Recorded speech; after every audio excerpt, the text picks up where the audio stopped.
এই পাগলটাকে আপনারা দেখতে পাচ্ছেন যে ভালোবাসার কতটা যন্ত্রণাদায়ক। উম, মানুষকে না পাওয়ার ফলে যে ভালোবাসার, আপন মানুষকে না পাওয়ার যে বেদনায়ক, যে যন্ত্রণায়ক, সত্যিকারে এই পাগলটার মধ্যে আমি দেখতে পেয়েছি। ভালোবাসাকে বর্ণনা করা যায় না। ভালোবাসা একটা অনুভূতি। না পাওয়ার যে কতটা যন্ত্রণা, সে সেই বুঝতে পারে একমাত্র। তো এইরকমই একটি পাগলকে আমি দেখতে পেয়েছিলাম অনেক রাস্তার ধারে। তো এই পাগলের অভিনয় করলাম।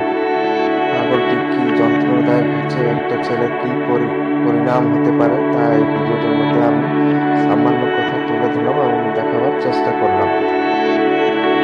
তো আপনারা বিশেষ করে যদি কাউকে ভালোবাসেন তো অবশ্যই মন দিয়ে ভালোবাসেন এবং দুটি জীবন যেন গড়ে ওঠে ধীরে ধীরে, কখনো ভাঙবেন না।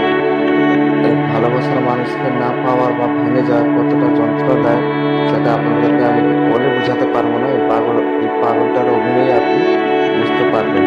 যখন নিজস্ব সব কিছু হারিয়ে যায়, তখন সেই বুঝতে পারে যে যন্ত্রণাটা কতটা। সে তার বাড়ি ঘর সমস্ত কিছু ফিরে যায়, মনে থাকে না কে আপন কে পর। তো এইভাবে কাউকে আপনারা যদি ভালোবেসে থাকেন, তো কখনো এইভাবে আপনারা বেদনাদায়ক কষ্ট দিবেন না। আর এদেরকে সহানুভূতি দিবেন এবং অনুভূতি দিয়ে এদের সম্পর্ক গড়ে তুলবেন। অথচ এই পাগলটাকে আমি দেখতে পেলাম, আজ আমি ওই পাগলের অভিনয় করলাম, আপনাদেরকে সামান্য কিছু কথা তুলে ধরলাম। এবং যদি আমাদের কি ব্লগ চ্যানেল